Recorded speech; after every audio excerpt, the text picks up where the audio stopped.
Bueno, es un proyecto que no está terminado, ¿no? Que se engloba digamos, bajo el concepto de hidrografías, ¿no? Pero básicamente yo pienso que en esta exposición se puede apreciar las transformaciones del paisaje, tanto en el sentido geográfico, es decir, nuestra relación con el entorno, con el medio ambiente, como en el sentido en el que se ha usado, digamos, paisaje en la historia de arte. Todas esas transformaciones. Entonces, es en gran medida una celebración del agua, podríamos decir, de esa red que une todos los cuerpos y todos los lugares, ¿no? En esta planta, en esta exposición, están presentes todas las grandes cuencas hidrográficas y todos los grandes ríos, ¿no? Sin ir más lejos, todas las cajas de luces están metidas en este espacio que refleja los afluentes del río Duero, es decir, el sistema hidrográfico del Duero, dentro del cual se encuentra Burgos, puesto que su río, el Arlanzón,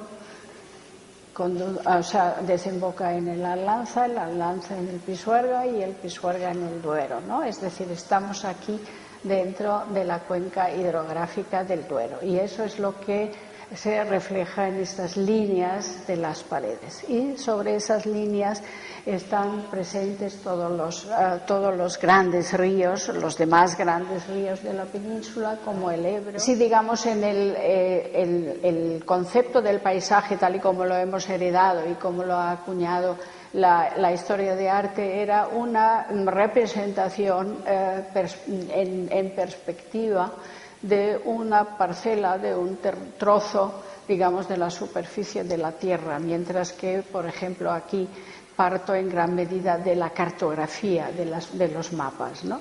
Así, por ejemplo, en los paisajes indirectos o paisajes de la lluvia, son esos 3 paneles con su panel explicativo, donde lo que se estudia es la escorrentía de la lluvia en cada parcela del territorio, es decir, que se pixela el territorio, que un píxel puede corresponder a 1 kilómetro o a 10 kilómetros, y se estudia si el agua es absorbida in situ o si el agua escurre hacia el norte, hacia el sur, hacia el este, el oeste, y se le asigna un color a cada dirección del espacio, ¿no?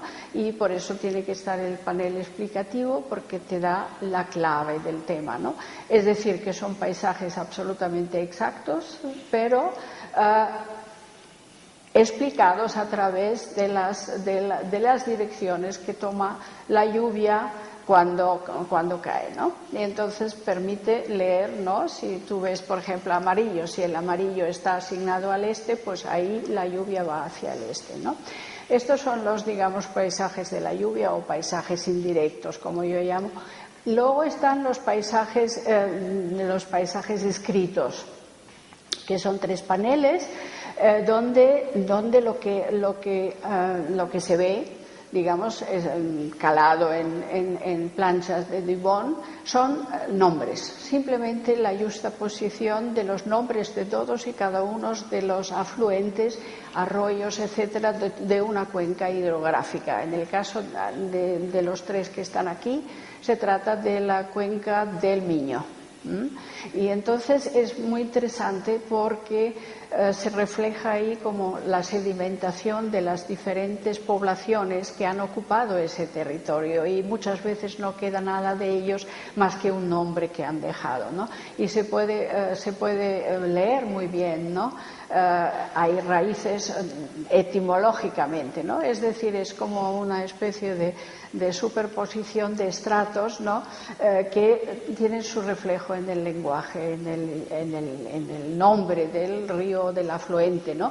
Así se puede claramente ver raíces celtas, raíces latinas, raíces castellanas, raíces portuguesas, es decir, correspondiendo a las gentes que digamos, poblaron la zona, ¿no? Eso me parece muy interesante. Por ejemplo, hay una raíz ahí en el río Tambre, ¿no? Es la misma raíz que del Támesis, ¿no? Etc. Y luego, bueno, están las esculturas digitales, que también es un tema muy nuevo. Es la primera vez que he hecho esto, vamos, no es la primera vez que se expone, pero sí la primera vez que yo he transformado, digamos, secuencias temporales, es decir, los cambios que sufre el curso de un río, y transformarlo en escultura. ¿Cómo lo hemos hecho? Bueno, pues para eso hace falta toda una minería de datos, y lo que se ha analizado ahí es precisamente el tramo que aparece en una de las cajas de luz, es el tramo del Bajo Guadalquivir entre Sevilla y su desembocadura. Y lo he escogido porque precisamente hay un desnivel escaso, o sea, apenas son 80 metros, con lo cual los ríos, cuando el desnivel es escaso, pues forman meandros y hacen unas sinuosidades muy pronunciadas, y eso a lo largo de los siglos se ha controlado, se ha acortado, se hicieron las famosas cortas, ¿no? Como la corta de la Merlina, la corta de San Fernando, la corta de la Cartuja. Entonces, lo que ahí hicimos, con ayuda de informáticos y gente especializada en tratamiento de datos, es codificar matemáticamente, es decir, codificar esos cambios de sinuosidades, también incorporando las inundaciones del río entre el año 1720 y 1992. Y el resultado de aquello son las dos esculturas que se ven en la primera sala. Si el paseo por la planta cero, digamos, ahí la imaginación se mueve entre el rumor del agua, en la planta baja, en la planta -1, entramos en otro territorio, entramos en el territorio del silencio y de lo blanco, ¿no? O sea, es otro paisaje, sería ahí un paisaje que podríamos considerar el paisaje del reposo frente al frenesí de las imágenes que nos bombardean a diario, ¿no? O sea, ahí entramos en un territorio pues más silencioso, más claro, el blanco ya lo da, ¿no? Y ahí prácticamente todo gira alrededor de lo blanco. De hecho, tenemos una canoa entre comillas helada, tenemos una cama cubierta de parafina, pero que también da ese aspecto de helado. Tenemos una lengua, pero una lengua resquebrajada de loza no sin cocer, es decir, es una lengua seca, una lengua que las lenguas secas no pueden hablar, ¿no? O sea, es también casi blanca. Y luego hay un plato de porcelana con una boca, que es una boca que está como hablando, pero no oímos la voz. Hay dos palabras hechas en vidrio, nombrar y mostrar.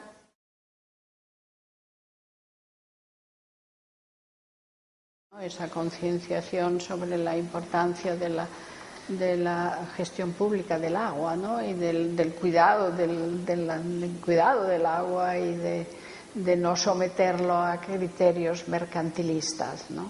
O sea, que solamente las grandes internacionales lo que buscan es maximizar el beneficio. Podemos jugar con esto, ¿no?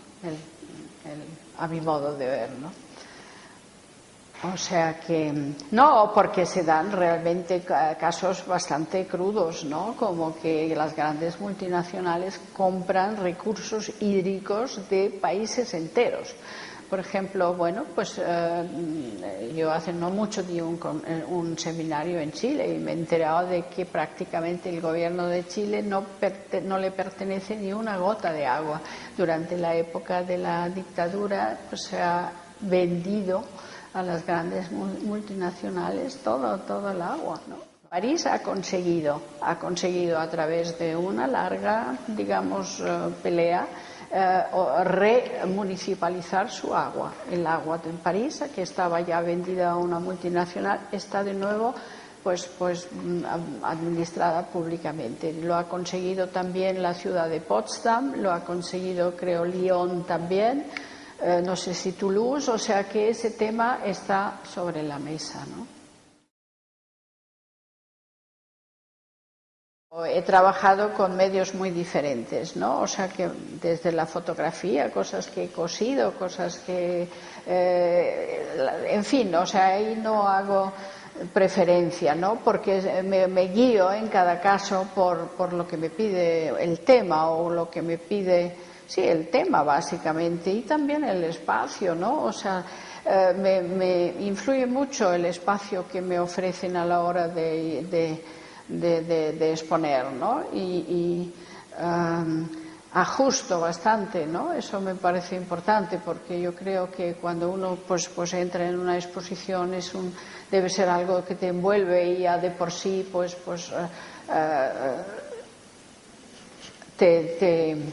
te mete en un clima, ¿no? Te mete en un clima, ¿no? No es lo mismo un espacio con luz de día que un espacio todo cerrado y todo luz artificial, etcétera, etcétera, ¿no? Por ejemplo, el espacio ahí abajo, en cuanto lo vi, un poco menos que me enamoré de ese espacio porque tiene una luz maravillosa, ¿no? Por eso hice todo lo blanco, es decir, eso está pensado directamente para ese espacio, ¿no? Que es la planta, la -1, ¿no? Y entonces eso, o cuando me dejaron, por ejemplo, esa iglesia desacralizada, como en Murcia, la de la Sala de las Verónicas, entonces, bueno, en cada caso procuro realmente que, en la medida de lo posible, potenciar el espacio, si es hermoso ya de por sí, y si es feo, pues lo hago noche, ¿no? Directamente, ¿no? Pero bueno, o sea, que me importa trabajar con el espacio. Y luego, bueno, pues sí, o sea, me gusta hacer fotos o me gusta dibujar muchísimo, pero lo que pasa es que los dibujos muy rara vez los expongo o los he expuesto rara vez, ¿no? Porque suelen ser series grandes y entonces, bueno,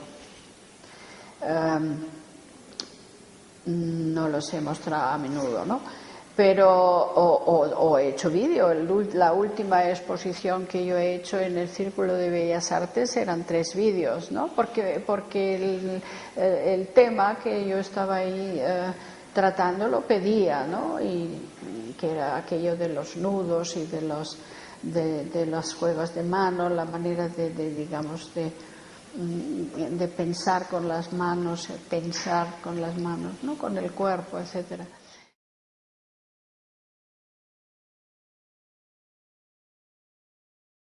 Bueno, sí, o sea que el título de la exposición es Discursos, con un guión por medio, discursos de agua, con lo cual ahí pues se alude un poco a un paralelismo del habla y del curso del río, del correr del agua y el correr de la palabra, ¿no? O sea, no tenemos más remedio que las palabras ponerlas una tras otra, o sea, el discurso, por eso se habla de discurso, o sea que ya en el mismo lenguaje está, digamos, se vale de esa metáfora del agua, ¿no? Y bueno, pues a mí me importa mucho la poesía, ¿no? Y por eso en algún momento he aludido a esa frase maravillosa de Neruda cuando dice, puesto que los ríos españoles no son el Mississippi, ni el Volga, ni el Río de la Plata, pero históricamente, no obstante, han sido muy importantes. Pero por eso luego, en un momento dado, Neruda dice, los ríos más caudalosos de España son sus poetas, ¿no? Y eso es muy hermoso, ¿no? O sea, hay esa relación de la poesía y los ríos, ¿no?